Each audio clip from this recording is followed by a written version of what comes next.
الحمد لله رب العالمين والصلاة والسلام على خاتم النبيين وعلى آله وصحبه أجمعين أما بعد فأعوذ بالله من الشيطان الرجيم بسم الله الرحمن الرحيم قال الله تعالى في سورة البقرة ليس عليك هداهم ولكن الله يهدي من يشاء وما تنفقوا من خير فلأنفسكم وما تنفقون إلا ابتغاء وجه الله وما تنفقوا من خير يوفى إليكم وأنتم لا تظلمون۔ ترجمہ: اے محمد صلی اللہ علیہ وآلہ وسلم، تم ان لوگوں کی ہدایت کے ذمہ دار نہیں ہو، بلکہ خدا ہی جس کو چاہتا ہے ہدایت بخشتا ہے۔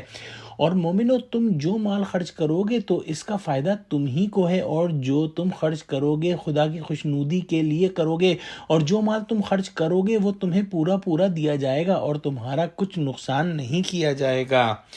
رسول اللہ صلی اللہ علیہ وآلہ وسلم بہت محنت و کوشش فرماتے تھے کہ اہل کفر حق کی طرف آ جائیں، وہ ان کو دعوت دیتے تھے، لیکن وہ لوگ جب قبول نہیں کرتے تھے تو آپ کو طبعی طور پر رنج ہوتا تھا۔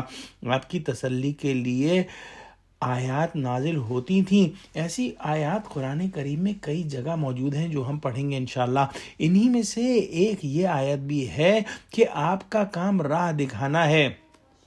آپ کو اللہ سبحانہ وتعالیٰ نے بشیر اور نذیر بنا کر بھیجا ہے، تو بس آپ نیکوکاروں کو بشارت اور بدکاروں کو جو ہے وہ عذاب سے ڈرائیے۔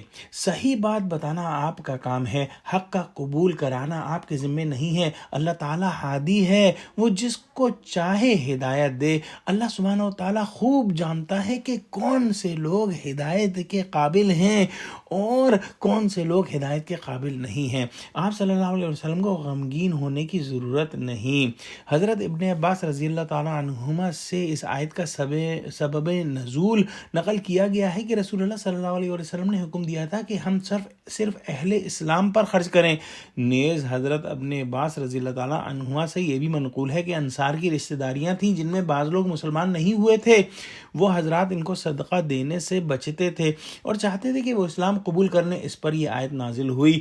سبب نزول کو سامنے رکھنے کے اعتبار سے اس آیت کا مطلب یہ ہوا کہ ہدایت پر لانا آپ کا کام نہیں، تاکہ صدقہ روک کر لوگوں کو اسلام پر لانے کی صورت پیدا کی جائے۔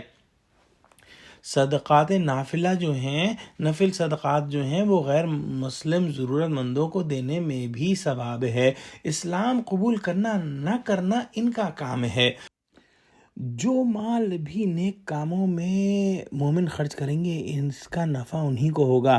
لہٰذا جو ہے وہ من اور اذا اور ریاکاری، یعنی جو ہے وہ کسی کو جتلانا یا احسان جتانا یا کسی کو تکلیف دینا یا شو آف کرنا، ظاہر کرنا، ریا کرنا صدقے کو ضائع کر دیتا ہے، یہ کام نہ کرو۔ اور مطلب یہ ہے کہ فقراء کو دے دیا کرو، خواہ وہ کافر ہی ہوں، ثواب ملنے سے مطلب ہے۔ پھر فرمایا کہ تم تو صرف اللہ کی رضا کے لیے ہی خرچ کرتے ہو، لہٰذا ان آداب کی رعایت کرو جن سے اللہ سبحانہ وتعالیٰ کی رضا حاصل ہو، اور ان اعمال سے بچو جن سے اللہ سبحانہ وتعالیٰ کی ناراضگی ہوتی ہے اور جن سے صدقات باطل ہو جاتے ہیں، جیسے کہ اوپر بیان ہوا۔